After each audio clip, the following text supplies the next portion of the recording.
Institut Teknologi dan Bisnis ITB Semarang adalah kampus modern di Semarang, Jawa Tengah yang merupakan perubahan bentuk dari STIAK Semarang. ITB Semarang terus berbenah untuk mencetak entrepreneur-entrepreneur sukses. ITB Semarang memiliki program studi S1 Akuntansi, S1 Manajemen, S1 Sistem dan Teknologi Informasi. Assalamualaikum warahmatullahi wabarakatuh. Selamat pagi, salam sejahtera buat kita semua. Perkenalkan, saya Hani Krisnawati, salah satu dosen dari program studi S1 Akuntansi Institut Teknologi dan Bisnis Semarang.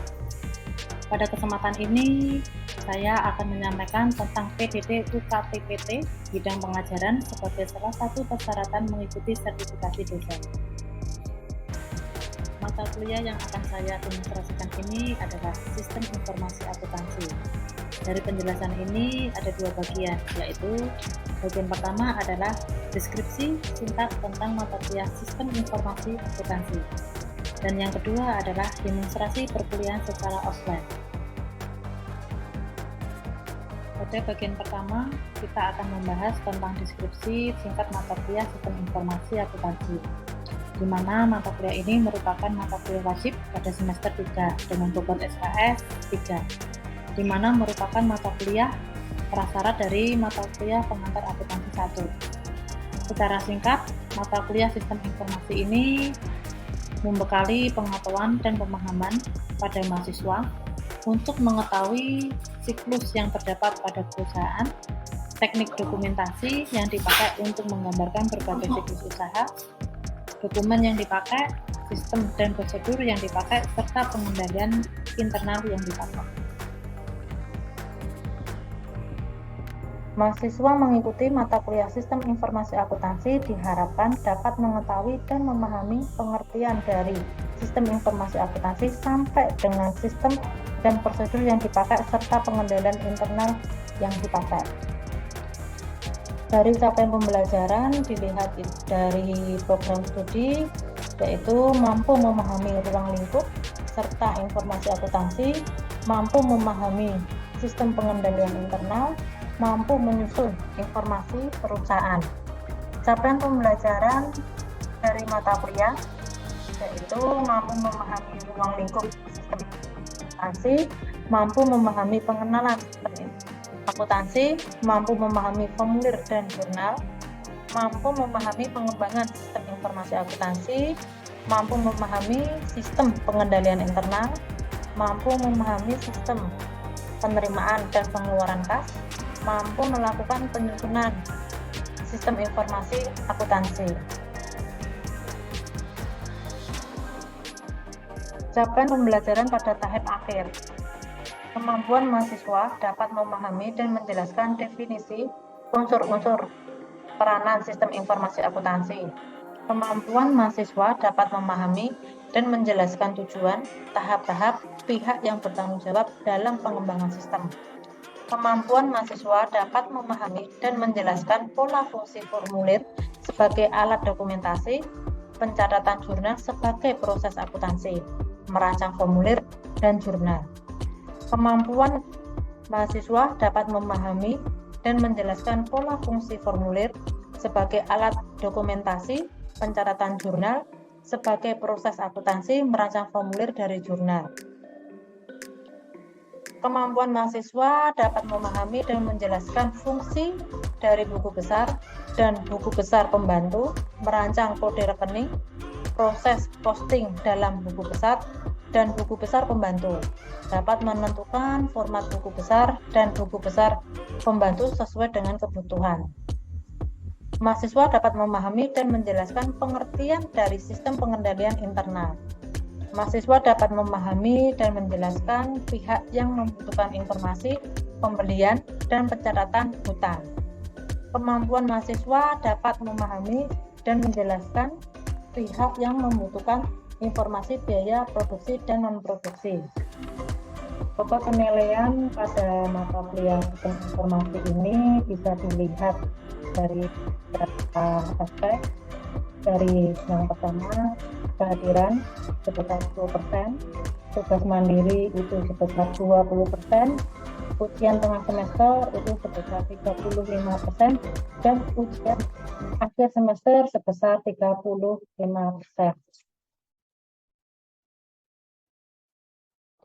Assalamualaikum, selamat siang, salam sejahtera buat kita semua. Pada pertemuan hari ini kita akan membahas mata kuliah SIA tentang metodologi pengembangan sistem akuntansi, di mana di minggu lalu pertemuan kita sudah membahas apa arti dari SIA itu sendiri.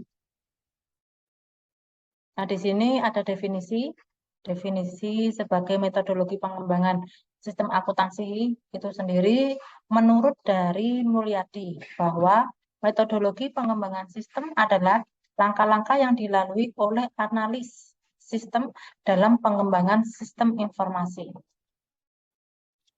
Mengetahui mutu, ketepatan penyajian maupun struktur informasi. Nah, di sini yang dimaksud adalah sistem dari mengenai mutu. Nah, mutu dari sistem itu nanti bagaimana pengembangan sistemnya. Jadi kalau kita membuat laporan keuangan, ya kan, harus ketepatan penyajian. Dalam penyajian itu kalau kita membuat laporan keuangan, berarti ketepatan penyajiannya itu bagaimana? Periodenya berapa kalau untuk yang akuntansi? Laporan akuntansi. Laporan keuangannya periodenya berapa?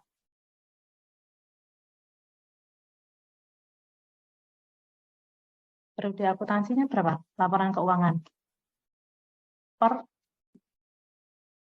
31 Desember. Ya, jadi kita yang dihasilkan oleh sistem itu sesuai dengan ketepatan penyajian. Jadi kalau kita membuat laporan keuangan itu ya sesuai seperti itu. Yang ketiga, untuk memperbaiki pengendalian akuntansi dan pengecekan intern. Jadi pengecekan kita next ke selanjutnya. Setelah tadi untuk pendahuluan kita menyusun usulan pelaksanaan analisis sistem. Menyusun usulan pelaksanaan sistem itu apa? Jadi direncanakan dulu pelaksanaan. Sebelum pelaksanaan itu dilakukan, kita harus merencanakan dulu oleh analisis sistem dalam suatu dokumen tertulis. Ya kan? Jadi kita seperti menggambar dulu nanti membuat sistemnya nanti bagaimana, seperti itu kita tulis dulu. Usulan pelaksanaan analisis sistem digunakan untuk mempertemukan pemikiran pemakai informasi, jadi dari pihak perusahaan ya, dengan analisis sistem mengenai pekerjaan untuk pengembangan suatu sistem akuntansi yang akan dilaksanakan oleh analis sistem untuk memenuhi kebutuhan pemakai informasi. Jadi kalau penyusunan, tadi kan pendahuluan, kita harus tahu sejarahnya perusahaan itu bagaimana, keinginan perusahaan itu bagaimana dia membuat sistem. Setelah itu baru penyusunan. Ya kan? Coba kalau kalian mungkin di Shopee, penyusunan kita membeli barang, kita masukkan dulu ke keranjang, kan gitu kan? Untuk sistemnya kita rencanakan dulu. Nanti kalau keranjang nanti ada atau tidaknya barang itu nanti kan langsung ke pembeli, ya kan? Di situ sudah ada pemilihan. Contohnya seperti itu untuk rinciannya. Untuk yang selanjutnya, yang ketiga, adanya pelaksanaan analisis sistem, yang dimana analis ini didasarkan pada rencana kerja yang dituangkan di dalam usulan pelaksanaan analisis sistem, ya kan? Dalam usulan ini, contohnya, satu untuk langkah-langkahnya itu adanya analis laporan yang dihasilkan oleh sistem sekarang. Jadi kemungkinan dari pihak perusahaan itu mungkin dia sudah mempunyai sistem dulu, ya kan? Untuk perbaruan sistem, jadi bisa membandingkan antara nanti, oh mungkin di sistem sekarang ini kok masih kurang praktis ya. Saya pinginnya langsung praktis aja, misalnya memasukkan keranjang, langsung kelihatan langsung barangnya tinggal berapa, setelah itu baru check out, ya kan? Langsung pembayaran. Misal seperti itu. Kita membandingkan lebih enakan mana untuk sistemnya. Yang kedua, kita menganalisis sistem transaksi. Yang ketiga, kita harus mempelajari catatan yang pertama. Jadi yang pertama itu tadi. Jadi bisa kita membandingkan. Lebih enakan mana? Untuk sistem yang A, atau yang B, atau yang C. Baru kita mempelajari catatan yang terakhir. Itu yang digunakan yang mana? Untuk yang terakhir, itu adanya penyusunan laporan hasil analisis. Ada pertanyaan tidak? Saya, Bu. Saya Mm-mm.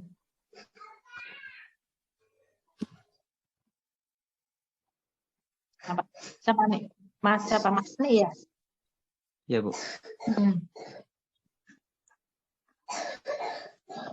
Maaf, Bu, suaranya bisa terdengar jelas.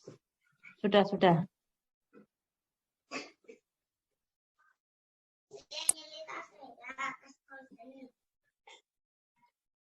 Pada prakteknya kan terdapat 4 pendekatan, konversi langsung, paralel, moduler, sama phase-in. Ya. Nah, dalam implementasinya itu yang paling relevan itu yang mana ya, Bu? Atau masing-masing pendekatan itu mempunyai plus minusnya sendiri?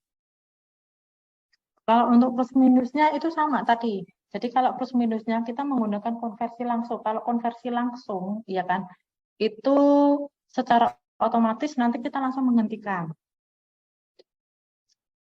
Jadi kalau kita menggunakan yang lama, untuk kita langsung mematikan, kalau kita masih ada data yang di sini, nanti kita belum bisa pick up. Misal pada konversi atau sistem yang terbaru itu ya.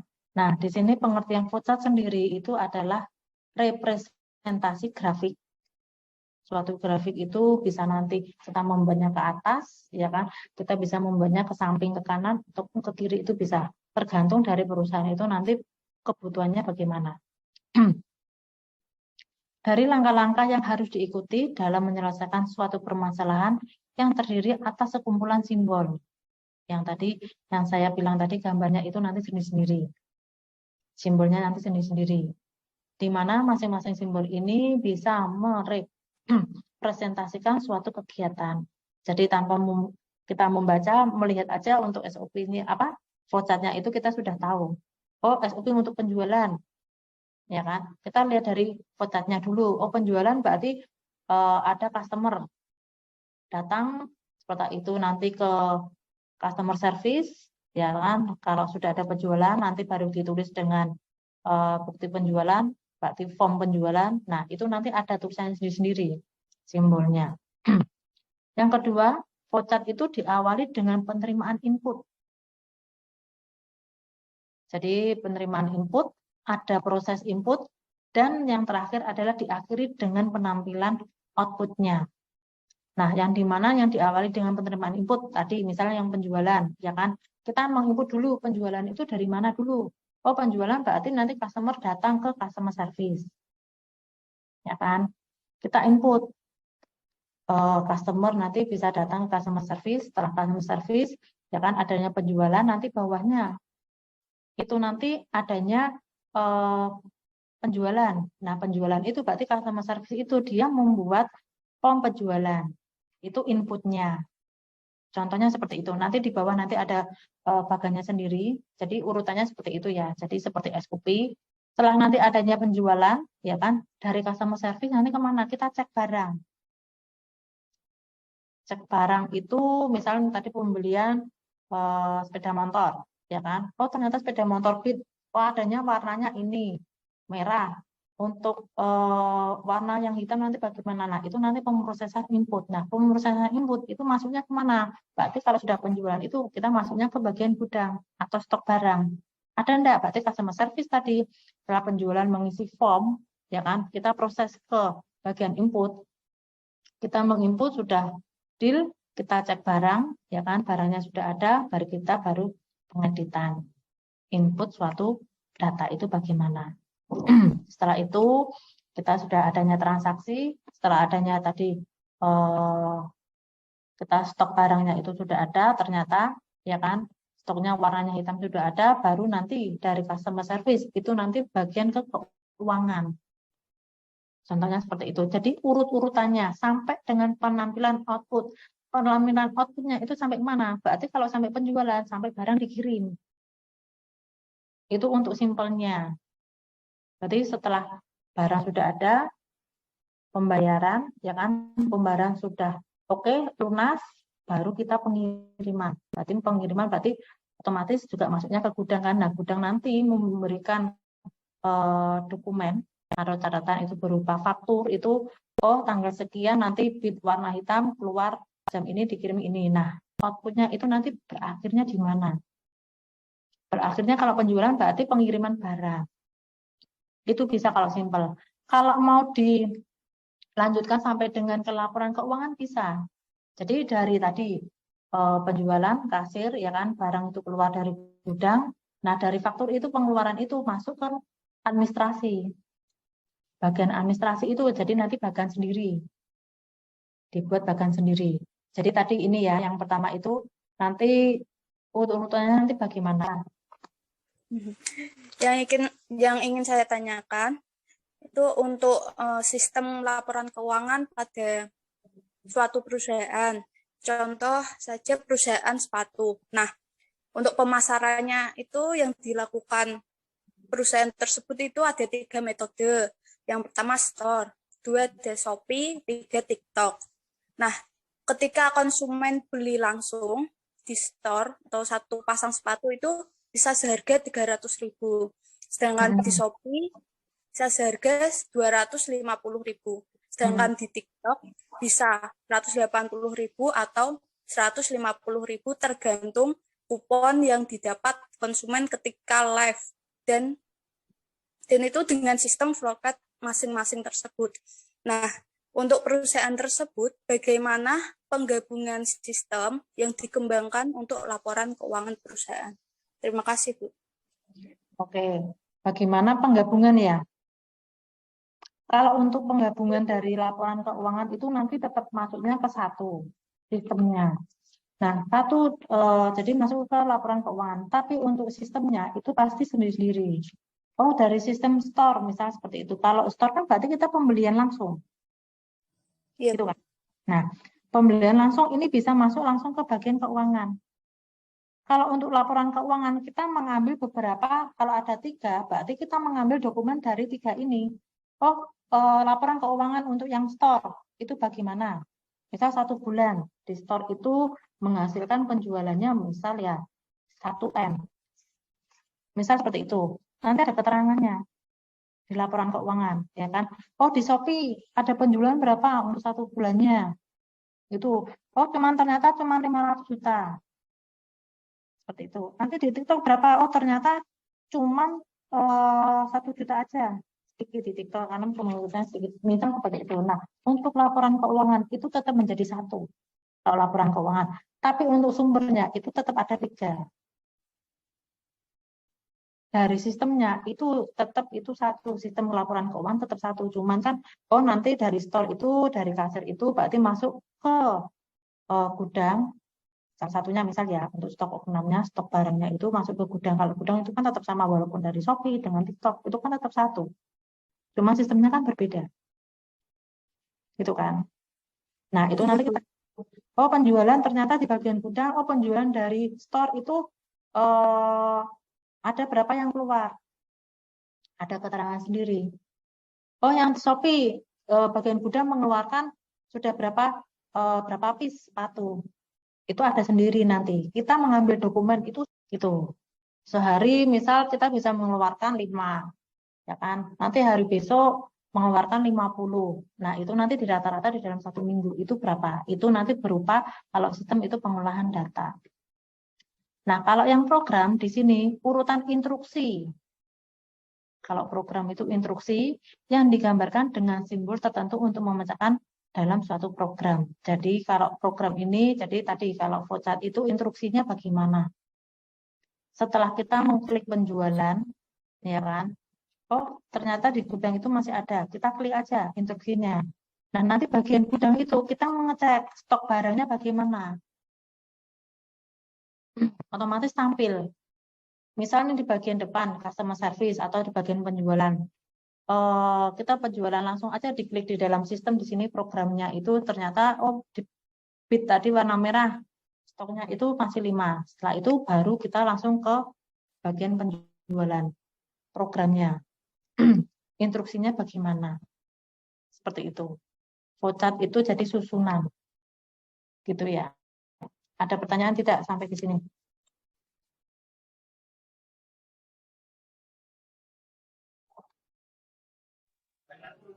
Bu, saya mau tanya, Bu. Ya, Dalam sampai. dalam membuat sebuah sistem untuk pembuatan flowchart itu diharuskan atau sesuai dengan kebutuhan Bu? Tergantung dari perusahaan ya. Ada beberapa perusahaan itu dia yang membuat flowchart. Tapi biasanya kalau untuk perusahaan dagang itu biasanya dia membuat flowchart. Karena untuk urut-urutannya penjualan itu sudah pasti. Jadi tergantung kebutuhan. Jadi tidak diharuskan atau tidak mewajibkan, misalnya perusahaan A wajib membuat flowchart. Itu tidak bisa dikatakan seperti itu. Bisa dikatakan sesuai kebutuhan. Ini Mbak Yovita ya tadi ya? Iya Bu. Ya, jadi sesuai kebutuhan perusahaan masing-masing. Kalau perusahaan tidak butuh, misal perusahaan kecil, ngapain saya pakai flowchart? Yang penting prosedurnya kita laksanakan aja, itu bisa. Tapi alangkah baiknya perusahaan itu kita menggunakan flowchart. Karena apa? Flowchart itu sudah tersusun.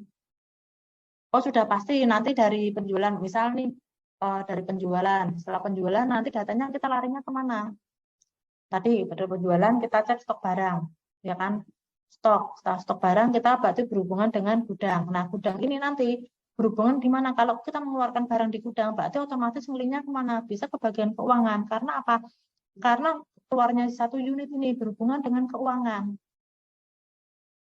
Gitu kan? Oh, bit hitam keluar 5. Otomatis di dalam keuangan itu berarti ada kuantiti, misalnya harganya sepeda motor 25 juta. Oh, keluarnya 5, langsung dia ngeling. Oh, ada penjualan 5 seharga sekian.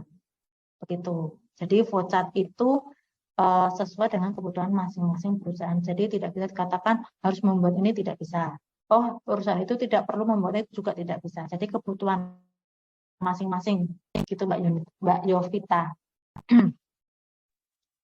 Baik Bu, berarti kalau flowchart itu sebenarnya dibutuhkan untuk saat uji sistem atau mboten Bu? Kalau uji sistem enggak sih Mbak. Bukan. Jadi flowchart ini itu seperti tadi SOP. Kalau SOP, tahu kan SOP? Tahu ya. Jadi kalau SOP itu kan langkah-langkahnya, ya kan. Kalau SOP kita membuat, kita baca, oh setelah ini berarti langsungnya kemana, gitu kan. Nah kalau flowchart ini itu bukan satu sistem, dia itu bagan. Nanti ada contohnya di bawah, itu suatu bagan. Jadi bagan di mana simbol itu kita bisa baca simbolnya. Oh, simbol nanti yang lingkaran itu bentuknya apa? Kita dibaca apa? Nanti untuk bawahnya simbol untuk yang trapesium itu nanti bacanya apa? Jadi itu seperti simbol, Mbak. Jadi seperti itu tadi urut-urutannya. Urut-urutannya sebuah bisa dikatakan dokumen. Bisa dikatakan juga sistem, dalam artian sistem itu urut-urutannya itu bagaimana. Tapi tidak sebuah uji dari suatu sistem, enggak. Jadi ini berupa untuk dokumennya itu bagaimana. Seperti itu. Baik Bu, terima kasih. Ya. Saya lanjut ya. Nah, di sini ini pengertian aja.